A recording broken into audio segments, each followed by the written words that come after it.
to the Under Review podcast, where Saturdays mean everything, rivalries run deep, and the SEC reigns supreme. Hosted by Todd and Marty, two die-hard fans breaking down every snap, storyline, and showdown across the Southeastern Conference.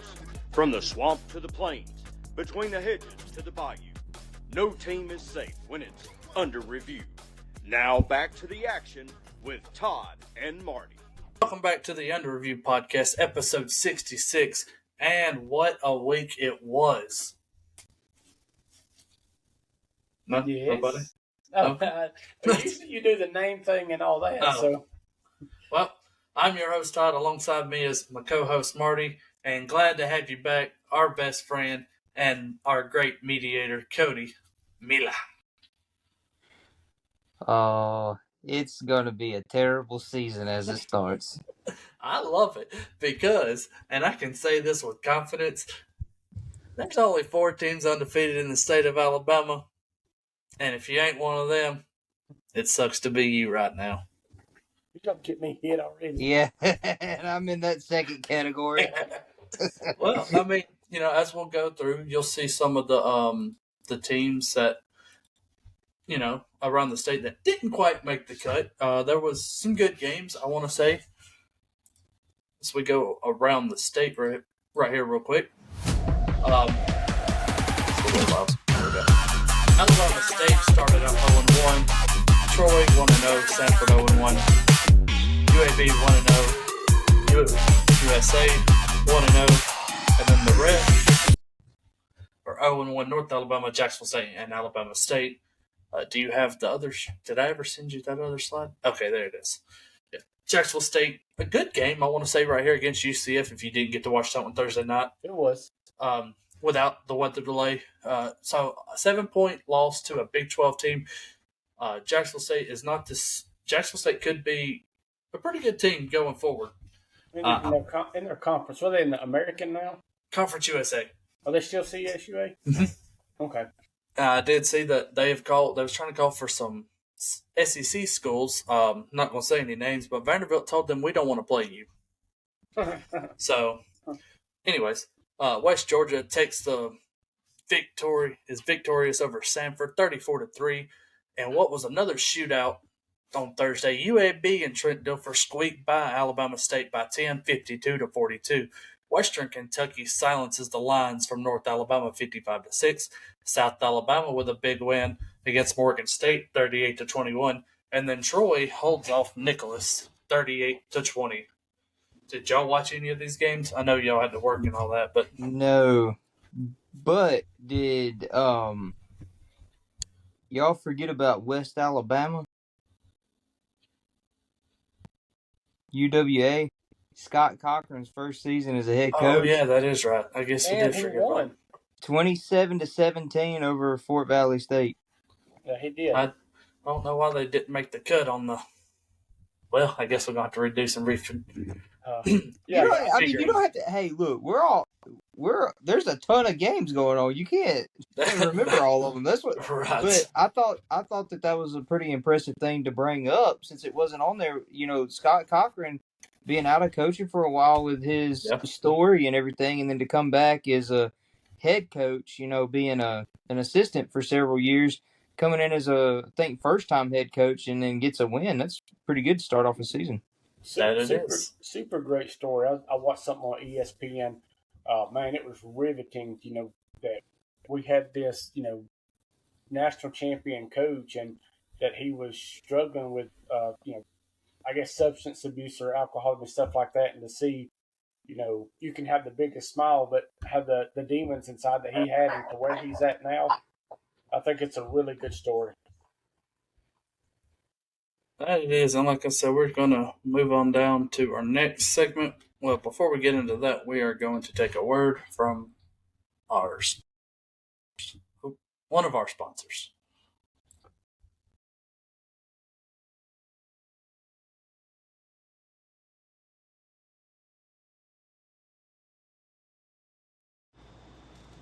Hey, babe, we got ants.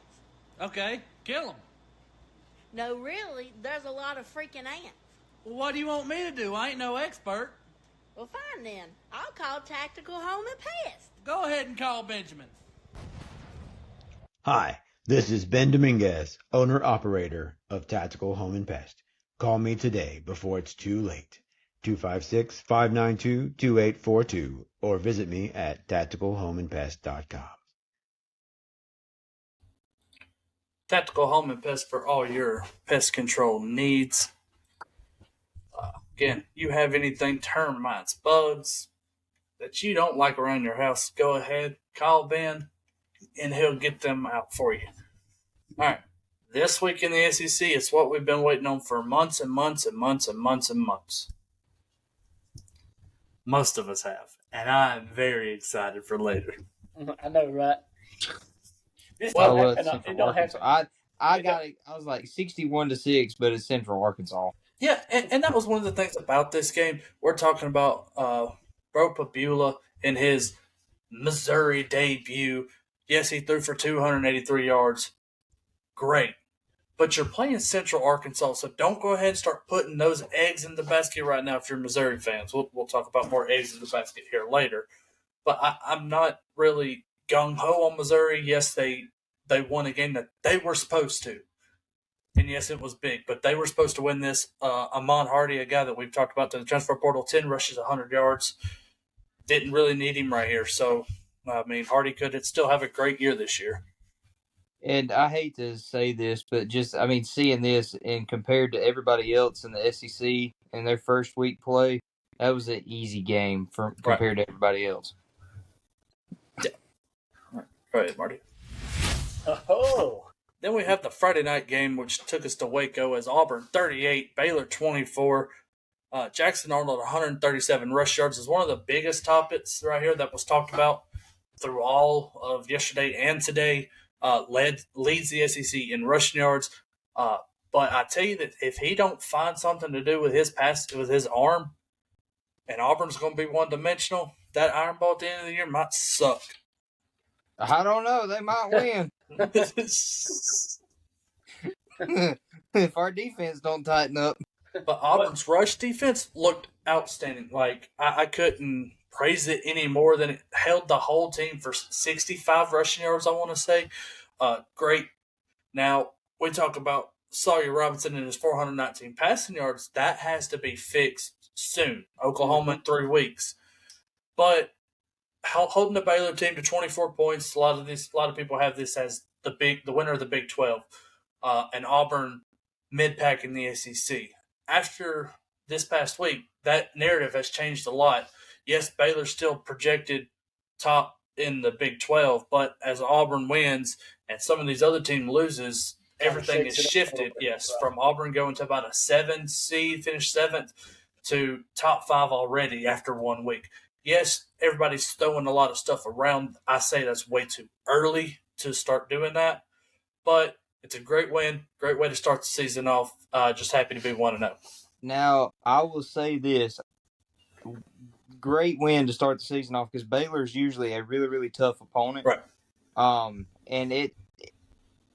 I'm going to say this even not as an Auburn fan, but it's good to see that Auburn culture starting to come back. I mean, their run game, if they'd have utilized it last year, and I'm sorry guys, I can't even talk today. I don't know what's going on, but their run game looked really, really good with Jeremiah Cobb coming out of the backfield.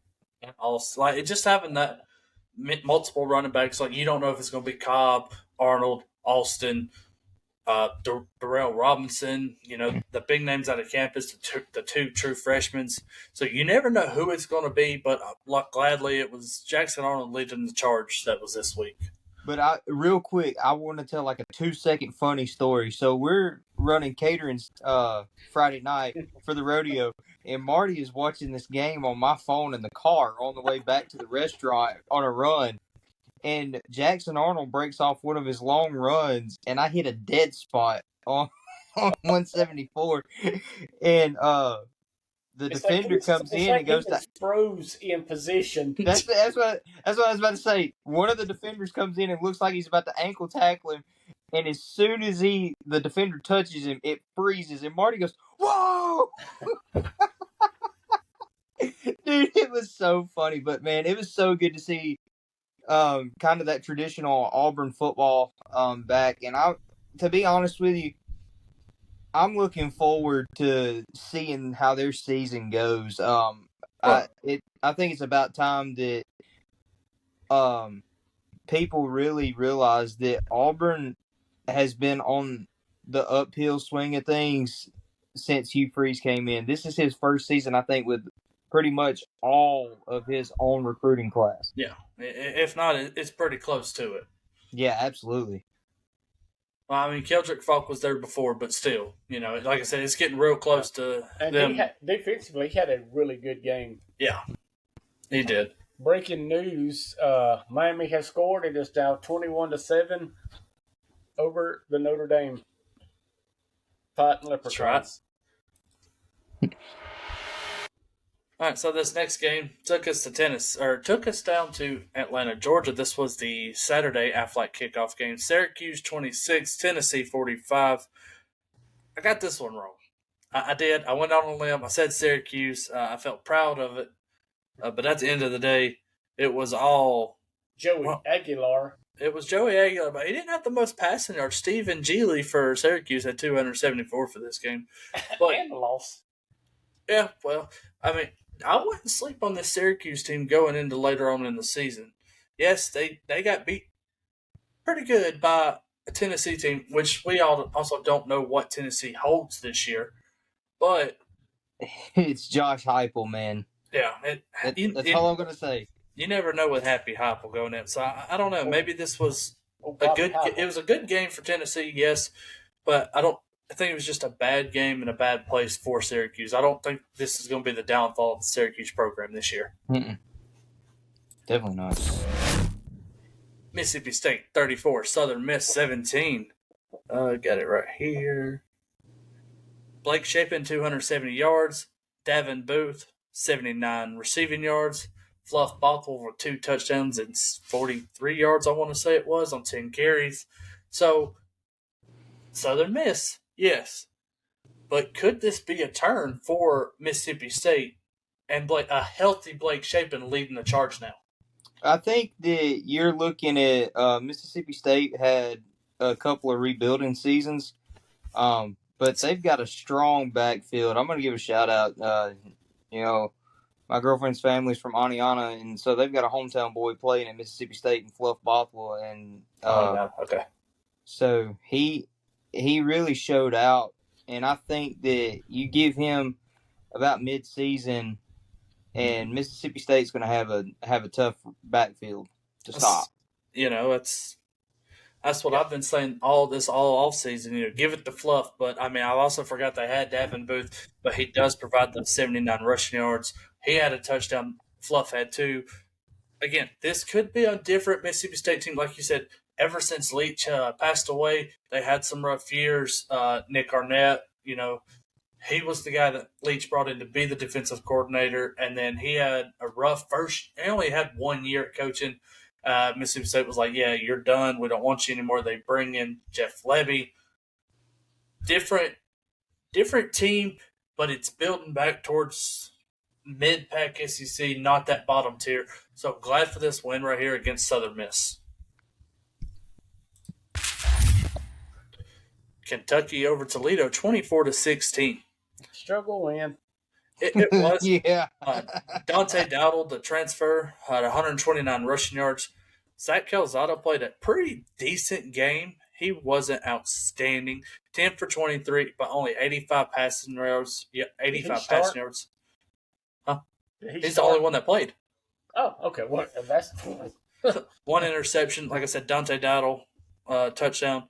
They had only 3 people running the ball. Dante Dowdle, Seth McGowan, 78 yards, a touchdown, and Zach Calzada, 10 rushes for 14 yards and a touchdown. Kentucky better pick it up. Again, Toledo, I figured Toledo would have a better game against them. But, next week they play Ole Miss. It's going to be a good one. They better pick it up if they want to win. This was surprising to me. What was so surprising about Georgia 45, Marshall 7?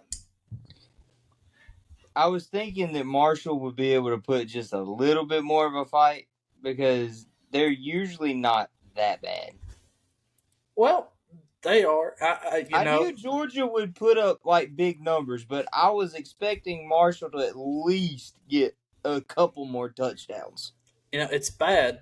Well, I say it's bad, but Auburn. Gunnar Stockton, 10 carries, 73 yards, and 2 touchdowns.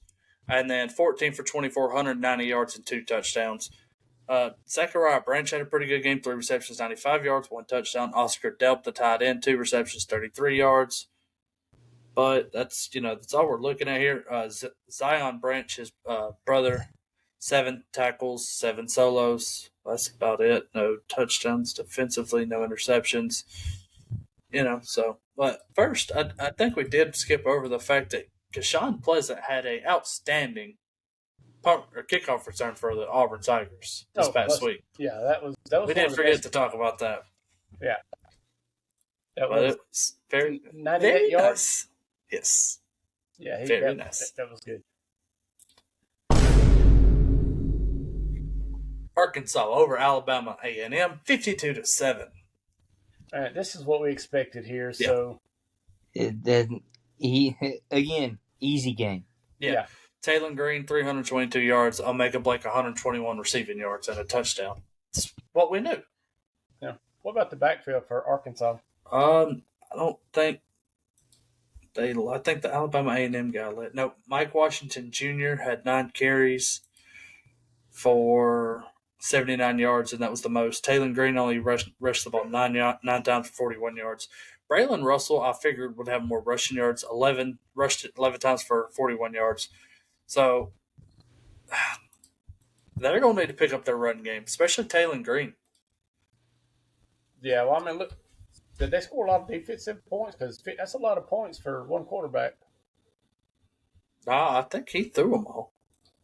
And who knows, it being Alabama A&M, they may have been saving stuff. Yeah, Taylor Green had 6 touchdowns passing.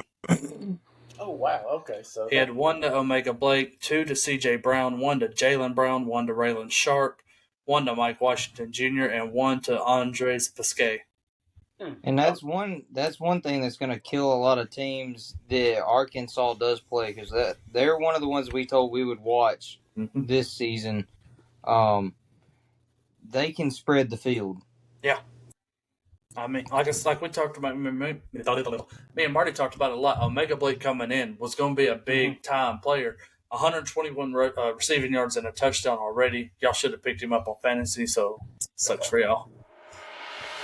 Because I picked him up. Oklahoma 35, Illinois State 3. Again, we're having cupcakes this week, and Oklahoma ate a big one. John Mateer looked good, I will say that, but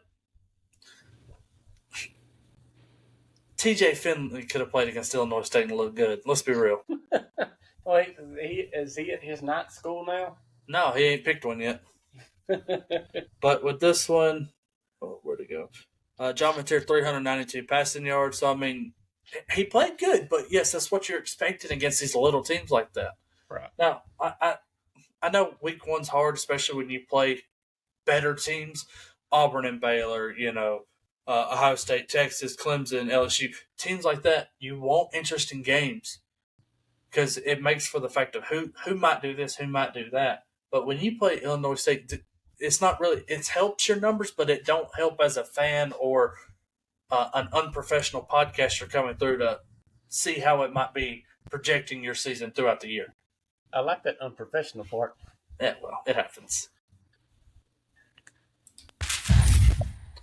Florida, 55. Long Island Sharks, 0. Boring. Yeah. Snooze fest. I mean, we talked about last week, Todd. I didn't know that there was a team called the Sharks. Yeah. Well, I mean, Ole Miss thinks they're Sharks. They're Black Bears, apparently, or Hottie. I don't know what they are. So what's the numbers for Florida? How DJ do? And DJ, excuse you. I said DJ. Not that. Never mind. DJ Lagway went 15 for 18, only 120 yards, 3 touchdowns. Harnell Jones Jr., the backup, 12 for 1,831 yards and 2 touchdowns as well. So they had 2 quarterbacks and only threw 4 incomplete passes, 8 incomplete passes. Something like that, yeah. Your math's better than mine. You graduated before I did. Yeah, but y'all both went to Raglan. He still graduated before I did. Yeah. Powered by Riverside FM. That's the next slide. Double timed it. Powered by Riverside FM. That's our mistake in cuss word button. Vanderbilt 45, Charleston Southern 3. I mean, Diego Pavia 275, Cedric Alexander 83, and Eli Stowers 86 receiving yards. How many of Diego Pavia's was on the ground? Was it all the 275, or was that through the air? Was 275 was all through the air. Which is good for me because he's on my fantasy team. He had 44 on the ground on 8 rushes. And I'll be honest, that's kind of shocking because he's a good running quarterback. Yeah, but again, do what? Did he play the full game? No, they had a backup come in. Okay, so it easily could have been 84-3. Yeah. I mean, again, just not a lot to go off of. Boring. Ole Miss smacks Georgia State 63-7. And Austin Simmons' debut game, let's see if I can pull it up, 341 yards passing. Kawan Lacey, 108 rushing yards, excuse me. But again, it's the same thing over and over again. You play cupcakes, you eat your cupcakes, you eat your icing. You do all this. Marty, where's the good games at? I think we have something before. Yep. All right, we're about to get into it. We're about to get into the nitty gritty here, but first we're going to take a good old word from our sponsor.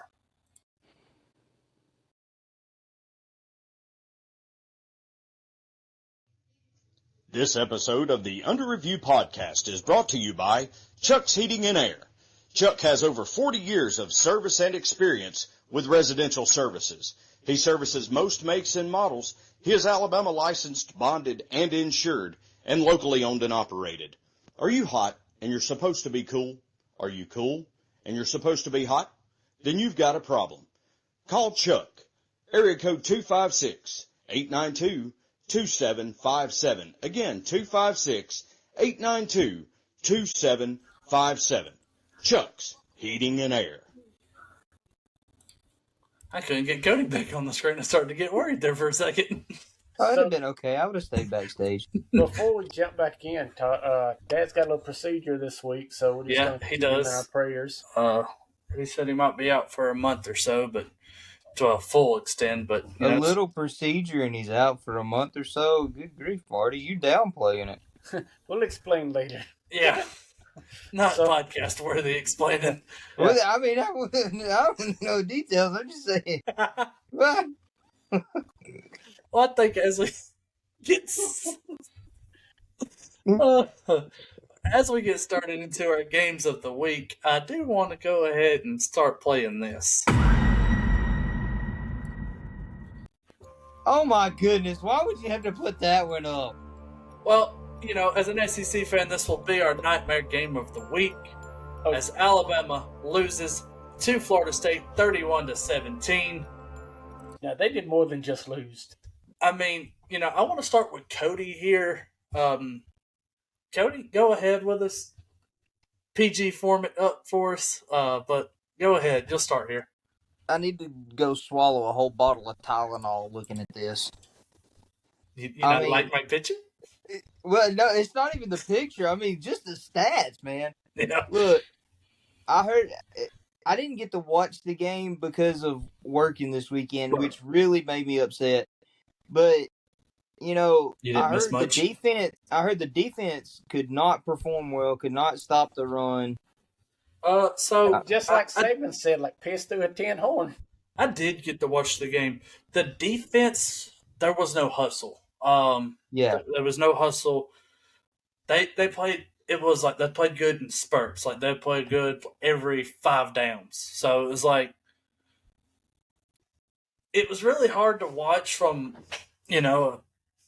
especially an Alabama fan's perspective. I mean, I'm trying to get more into. Watch it with Brittany. Well, look, let me put it this way. I'm gonna kind of backtrack to make sense of this.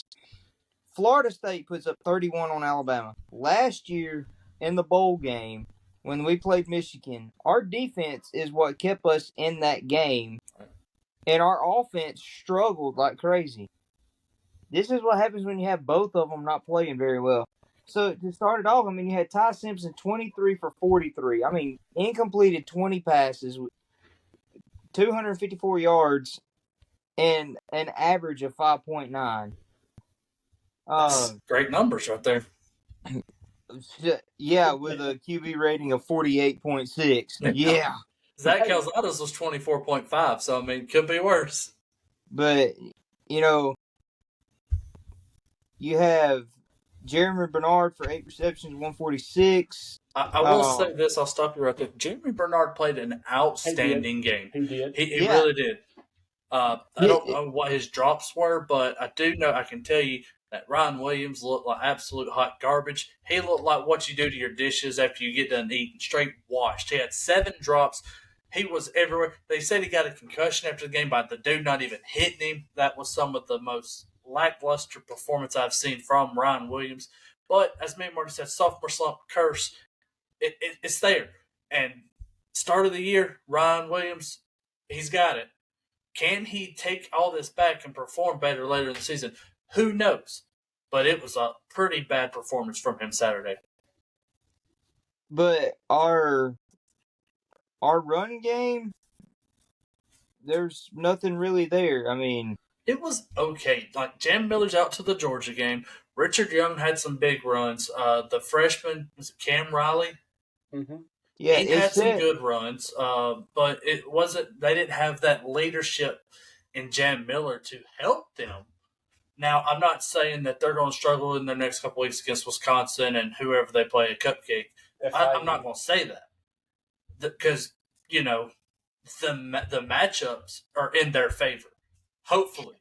Now, if they come out and lose to Wisconsin, the pitchforks in Tuscaloosa. Well, I mean, you got to think. Next week, I think we have either Western Kentucky or ULM. I think it's Western Kentucky. ULM. See, yeah. You know, back in 2007, we lost to ULM. Mm-hmm. But like I said, I mean, there's just like looking at the numbers. There's really no leadership all around. No.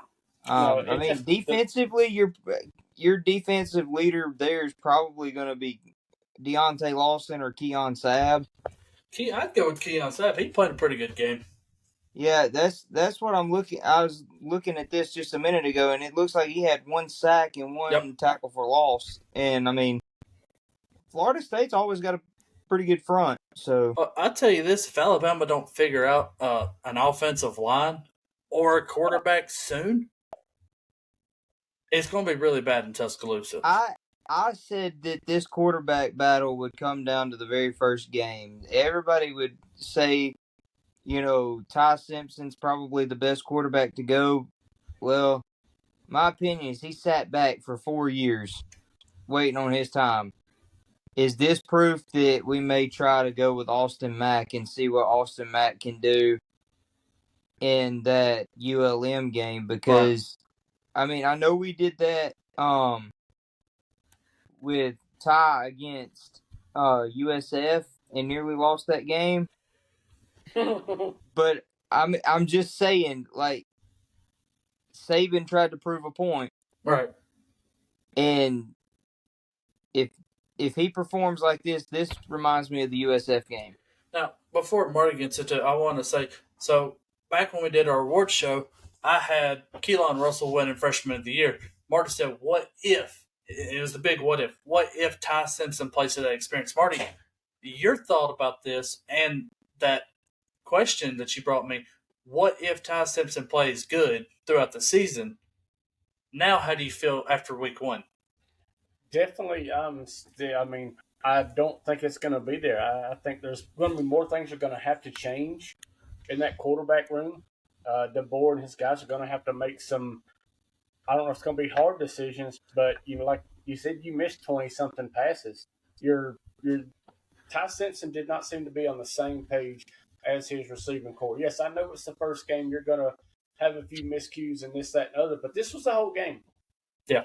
I mean, you're throwing balls at people's ankles and you're overshooting people. And there was a handful of them throws that looked forced.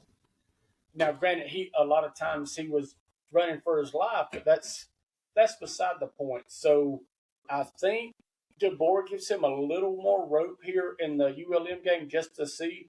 But I think it will be a good time to look at Austin Mack or the other guy, Kalon Russell, just to get another taste. Now, and I do want to, before we get off to the next game, which was a great game, the spot was sitting at 13.5 Alabama. And if you go back, I said, I don't like that. I want that to be flipped into a 13.5 going towards Florida State. And I mean, that's pretty much spot on. But I mean, listen to me if you want to. Just don't bet on me. Well, I about to say, why didn't you take it to Las Vegas or Birmingham and get you some fine monies? Yeah, I'd have won. Hold on. Who was that? Uh-oh. That's what it was. I'm not a betting man. We're just going to skip through that. I'm not a betting man. But, I mean, and I sat here and told you all season that I don't feel good about this Alabama team going into Florida State week 1. Well, Cody, if I come back to work and after one of these Saturdays Alabama gets beat all black and blue, just don't ask questions. Well, look, let me just say this. They go into the half 17-7. Mm-hmm. To me, that's a tight ball game. Yeah, it was. That's a tight ball game. Anything can change in the second half. They lose by 14. They did not make the proper adjustments. Thank you. Yep. And here's another thing too. I said this, and I hope I don't get a lot of flack for it, but I probably will. We all know who's coaching that Florida State team. Mike Norvell may be listed as the head coach. Gus Malzahn is in charge. And I'm just going to go ahead and say it. If Gus is in charge of that team right now, let the Gus bus roll because Florida State will be good this year. And that's what I said going into the season when they named Gus the offensive coordinator. I said he knows Alabama like the back of his hand. Did you see what he tweeted after the ball game? He said it's just like old times. Yeah. He said he had a case of deja vu. Yeah. This next matchup took us down to Clemson as the LSU Tigers prevail in the Tiger matchup of Death Valley. LSU 17, Clemson 10. Garrett Nussmeier 28 for 38, 230 yards and 1 touchdown. That's my guy. Yeah, he took him from me. Caden Durham 17 for 74 for 1 touchdown. And the receivers, did any of y'all watch this game, first of all? Because there was a blatant missed call. I watched a couple plays when we got in. I watched a few minutes of it. And I'm pretty sure y'all, if y'all haven't seen it, you know what I'm talking about. Barry Brown catches the ball, breaks the plane, and then goes out of bounds and hits the ground and the ball comes loose. Right. And they call it an incomplete pass. But he walked through the end zone, touched the pylon, over the pylon. So how is that not a touchdown? You have to ask the official on the TV screen. Because they did it again in the South Carolina game today. So, I don't know if they're trying to go NFL rules where you have to have 2 feet down, which if you walk through the end zone, are they looking for control? That's the biggest thing. It was just very confusing as a football fan to me because I think you catch it, your foot's in bounds, you cross the pylon, and then it shouldn't matter what happens out of bounds because the ball's already crossed the plane of the goal line, and that's a touchdown. That's like, and not arguing in no way. The only thing I can think of is they're looking for ball control. All right. Did he have proper control of the ball when he broke the plane and went down out of bounds and fumbled? Are they gonna call that a completed pass? He had enough control to get across the goal line, or are they gonna call it incomplete because he fell and fumbled it after the catch? Like I said, it was very confusing. I don't know, but They may be getting tighter on that. That may be something that we have to watch this season. Yeah, because again, like I said, it happened in the South Carolina Virginia Tech game. Yeah, it did. But we'll get to that here in a little bit. SEC officials, they suck. This was ACC for this game. Okay. Oh, really? Suck. Yeah. Devil suck. Aaron, Well, here we go. Aaron Anderson, 6 receptions, 99 yards. DeJuan Johnson, 5 receptions, 31 yards. Barry Brown, 5 for 25. Bauer Short, 5 for 18. I mean, and that's just the offensive side. This LSU team, and I've heard a lot of people, this is the best LSU defense they've seen in a hot minute. And that starts with PJ Woodland, a true freshman, five tackles, 5 solos, 1 sack, 1 tackle for loss. West Weeks, the older brother, 5 total tackles, 4 solos. Harold Perkins Jr. is back and he's healthy, 5 tackles, 3 solos, 1 sack, 1.5 tackle for losses. Then Whit Weeks, 2 tackles and 2 solos. This team was just everywhere. I mean, and it was just a good game to watch. Yeah, if you want to watch a good football game, this was it all through all week. Yeah. This was the best one, I think, out of our top 5 that we did for the games of the week. It was back and forth. It was really good ball play. Clemson's a really good ball team. Yeah. But LSU really put it to them. And, some of this, I mean, putting all your eggs in one basket here might be paying off. It helped this week. Well, let me add this on to that. I just looked up LSU's schedule. LSU does not have an easy schedule this season. If they continue to perform like that, you could possibly see a playoff LSU team. That's where I have them at. All right, let's get into our next game. It's the Virginia Tech Hokies and the number 13th ranked South Carolina Gamecocks. South Carolina takes it 24-11. So before you jump into this game was way closer than it should have been than the score shows, because we sat down and watched this one, and after the safety and the touchdown, I don't remember what it happened. Brittany's like, why is it like 5-8 or 5-7? Yeah, it was 8 to 10 at halftime. Okay, and South Carolina really didn't open up to the fourth quarter. When Lenore got open, you started making some good runs, and that bomb touchdown that he had that got on right to Nick Harbor for 64 yards. Yes, so he really showed up, but he did he struggled early. That even you and I were texting during the beginning part of that ball game, he struggled. Yeah. And this Virginia Tech team, I don't see them being a really decent team. We'll find out next week for Virginia Tech. They stay in the SEC and play another game next week. But I want to talk about, again, like I was talking about Alabama earlier, if South Carolina does not fix their offensive line, it's going to be a big problem because they got sacked 4 times today. And I'm talking about not small 1 or 2 yard sacks. These were like 5+ yard sacks. They were getting after him, and they were getting him big for sacks. So I think if Lenore Sellers, yes, he's young. We've talked about it. I'm still not behind his hype, especially after watching this game from Virginia Tech. It really more or less put me more towards I was right in this situation. Mm-hmm. Again, it is Virginia Tech, so I don't really know how good they actually are. I don't think they're one of the top 5 in the ACC, especially right now. But could South Carolina actually be that bad as well? Cody, what you got? Hold on. I wanna kind of say this. South Carolina's coming off a big season last year. I said last year. Though. That's what I was about to say. It could have been better, but as far as South Carolina being, a surprising factor in last year's season, I was very surprised at how they performed. Now, with Virginia Tech, we're saying they're not really that great, but they're not all that bad.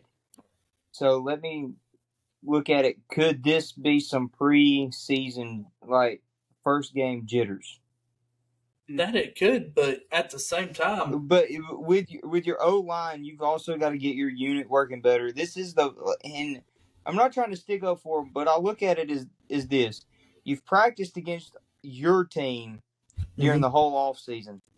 This is the first time you're actually seeing a team. This will be the first time anybody gets film on anybody throughout the season. I don't want to say South Carolina's in the same bracket as Alabama. Alabama's usually a different caliber, especially being used to the Saban era. You know, I look at South Carolina being one of those teams, and they may prove me wrong. I see them as being one of those teams they had a struggle win this week, but I think they figure it out and they have a decent season. And I hope so, because, man, I love Shane Beamer, especially after watching the documentary that we did. I'm a Sellers fan. Yeah, I like it. I just hope they get the jitters out, because I want to see them do good. And I'm not hating on Shane Beamer or Lenore Sellers. This is my Missouri this year. I'm not up to the hype. Okay. And that's what I'm not a hater of them. I want South Carolina to do good. I really do. I like Shane Beamer. I do. I want to see Lenore play a little bit better, but I just feel like this is our Missouri from last year. They're high rated coming in. Didn't prove a lot last year. Had a really bad losing stretch throughout the last year. But, you know, I think this is my Missouri from last year, and I don't just see the hype around this team. That's why I'm going against them so much right now, like we did Missouri last year. Can I put it in kind of a different perspective for just a second? Yeah, go ahead. Like, let's look at it this way. We've talked about Auburn having a decent season this year. I see South Carolina. You may not be top in the SEC where you go and you play for the SEC title game, but I feel like they're going to be in the top 5 of SEC play teams. You know, that's how I'm looking at Auburn. Auburn should be around that top 5, top 7 this year, in my opinion, with a decent season. So that's where my thinking is with South Carolina. I think they figure it out. They don't figure it out enough to be SEC champion play. Right. Now, you want to talk about pulling up to your own graveside. Utah 43, UCLA 10, and Nico Iamaleava, hopefully one of the last times I have to say his name on this podcast, 11 for 22, 136 yards, 1 touchdown, and 1 pick. But as Hayden said, we're talking about this guy, Devin Dampier, 21 for 25, 206, 2 touchdowns on the ground, 16 carries, 87 yards, 1 touchdown. Put the team on his back, like Hayden was talking about Thursday. He's a professional. Exactly. So, did Nico make the wrong choice? Obviously, yes. Yes.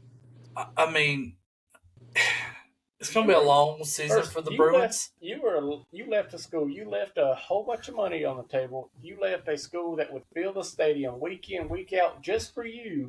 Mm-hmm. And then now you're getting paid pennies on the dollar, and to a school that can barely fill a stadium, I bet you Hoover and like Thompson and Auburn High School could put more people in their games on Friday night than are at UCLA games. I've never seen so many disappointed Tennessee fans in my life than when Nico made that decision he made. You know, there was so many people that had purchased jerseys and everything. Touchdown, no thing. And I'm just here to say that we're living in a day and age where you're going to see this with every single college team. Yeah, and I mean, he was pretty good. I will say that he was pretty good. He was great to watch. The Tennessee team that he had around him played with him. And now that could be a thing with UCLA, but again, you have all off season. I don't know, but I mean, I kind of wish him the best of luck, but I kind of don't because the way he did everything. But I am glad to see Utah without Cam Rising do this game in favor.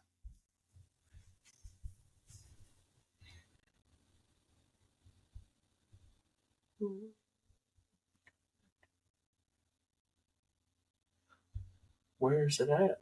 You tell me. The game of the week, Under Review Podcast Game of the Week, took us to the Horseshoe at Ohio State as Horns down with 17 and Ohio State 14. I mean, this is another game that I called that I felt very fond about. I'm not, Marty knows, I'm not about this Arch Manning hype. I really am not. Oh, no, because he suck again. And I think I'm not the only one in that boat now. And I want to say I was the first one on this boat, and I better be the first one to get off of it. If you do not quit moving your microphone, Jesus Christ.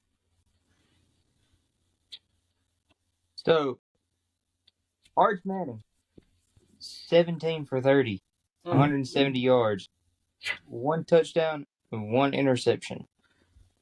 What's the QBR on that? That is 58%. 58%. He's actually better than Ty Simpson. But here's the thing. How many drives stalled inside the goal line in the red zone? Right. So, at the same time, yes, that's an Arch Manning problem, but at the same time, that's Steve Sarkisian not kicking a field goal in these situations. Mm-hmm. Well, not only that, what happened to the Arch Manning that we saw last year when Quinn Ewers went down and walked it into the end zone off the edge like 4 or 5 times himself? Who were they playing? Oh, I can't remember that. That was South Florida? Past yesterday. There wasn't playing a top-ranked team, was they? That's what I'm getting at. But again, Ohio State is a really good team. I see them in the playoffs. I see them maybe in the finals or so. They are really good. Texas is... You know what would really be a good matchup is that LSU and Ohio State. Yeah. But no, I just didn't see it now. You know, he ran around a lot. He was throwing balls on the run. I just, like, again, Todd, the Manning thing, it was maybe that Ohio State was so good they flushed him. Yes, this was his first game starting. Like I said, that's what we talked about Thursdays. All the pressure is on him. You know, you got Ryan Wingo and Wizard back there that can help. But at the end of the day, when you hear the word Texas Longhorns, his first name is to come up. Horns down. Horns down. And I want to say, going back to Julian saying, this was his first game starting too. 13 for 20, 126 yards, 1 touchdown. Okay, not the best, but you didn't have to be great this game. You know why? Because your defense was great. Your defense held, as of right now, when they played the number 1 team in the nation to 7 points. Granted, they held you to 14, but 14 beat 7 in all the math that I know of. That math is mathing. That math, Carnell Tate, Jeremiah Smith, great games. Carnell Tate, 2 receptions, 49 yards, along with 40 for 1 touchdown. Jeremiah Smith did not find the end zone, but 6 receptions for 43 yards. Did Alabama make a mistake by letting Julian Sayin get away? Yes. I think Julian Sayin's 28 times better than Ty Simpson will ever think about being. I'm not on this Ty Simpson hype. I don't think he deserved the starting job. He's been there forever. And Coach trust, yes. But they need to look somewhere else quick. But Julian Sayin was the answer, I would have said. And I'm sorry to bring that up, but I was actually looking at the stats as y'all were talking, and I was like, man, as good as Ohio State always is and everything, somebody to transfer out and go there and put up the numbers that they put up, and I'm like, if this team could have held them for at least one more season, gave them an opportunity when they had the chance, I think that in my opinion, we go back, past is the past, you can't change it. Maybe if they'd have changed him out with Milroe and tried him one time instead of keeping him third in line, maybe our program would have been a little bit different, because honestly, I was not a huge Julian Sayin fan, but he's changing my mind pretty quick. Well, that's one thing. You bring that point up. That is one thing I do. There's not a lot of them. There's one thing I do like about the transfer portal.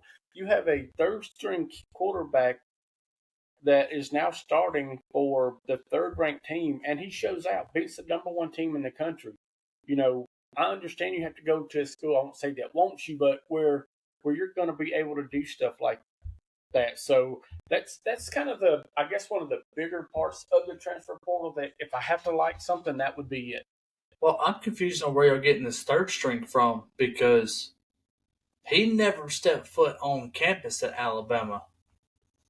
I thought he was behind. Nope. This man committed to Alabama. 4 weeks or whatever it was later, Nick Saban says, I'm out. He says, I'm in the portal. I'm going to Ohio State. This dude never stepped foot on campus in Alabama. So who was the third string quarterback that left? You're thinking it was Jalen Milroe, Ty Simpson, and was it Paul Tyson at the time? No, it had a Holgram. It was saying. But Saban never stepped foot on campus, though. Yeah, he dressed one season. That he did not. Quarterback from Alabama, the third string when we went. Because he didn't even make it to the spring game because Saban retired and he got going. He never stepped foot on campus. Daggum. Didn't mean to bust your bubble or anything, but I don't know everything. But anywho, like I said, crickets. Well, time to announce our best all-time logo tournament. It was a great ride through the off-season. It kept us here. Brought some of y'all people back that y'all didn't really care about listening to the off-season, but y'all was wanting to know what was going on with the tournament.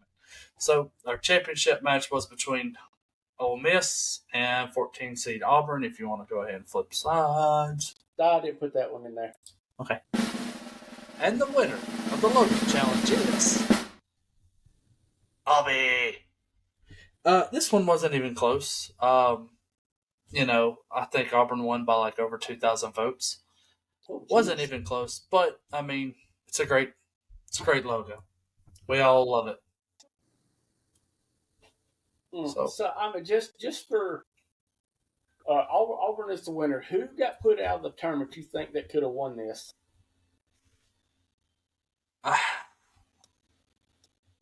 I think anybody that played Georgia, really. That Kentucky mascot, and then when they played Auburn, between Georgia and Kentucky that first week, definitely one of them two. I really did like them. Hey, I just got breaking news. Eli Holston was the third string. Eli Holston is now at Pittsburgh. Okay, that's the guy. He's at Pitt. But no, I really thought the underdog, that the upper team that lost the Alabama logo, and I know I'm not Auburn, but that, and I really, that was one of my favorite. And there was 2 or 3 of these Auburn style. The LSU had theirs, but I really wish that the crack pig from that would have been Arkansas. amazing. Cody was here during that time, wasn't he? Yeah, I think so. Which part? When Arkansas had their big debacle and we had all 8 logos and they had Craig Pig up on there. Oh, yeah. Yeah, that was a good episode. That was the underdog. Yeah, he should have. I think he gets best in show. He'll get best in show. Give him a ribbon. But that's about all we have. Like I said, we got 2 sponsors. If you want to hop on our sponsorship train, just hit one of us up, hit our Facebook up, do whatever you got to do. Is your slide still in here, Marty? No, I took them out. Okay. But yeah, like I said, this one ran a little bit long. We're still trying to figure out some bugs. We're going to figure out some bugs next week and get us on Facebook. But we set up for 10, 11 minutes trying to figure that out. And that's all my bad. But I'll be ahead of the curve next week, if you know what I mean. So, hey, just a quick update before. It's 21-14, 13 minutes left. Notre Dame trailing. And Braves beat the Phillies 3-1 in a walk-off. Well, that sounds like all the good news I need for tonight. So, like we say here at the End Review Podcast, God loves you. We love you here. Come back on Thursday with a new special guest we have coming on this week. I'm really excited for y'all to hear some information about what he's got going on. And but we'll see y'all then when we go under the monitor. Thank you. Thanks for making the call to go under review. Join us next time as we go to the monitors. Until then, keep your flag handy.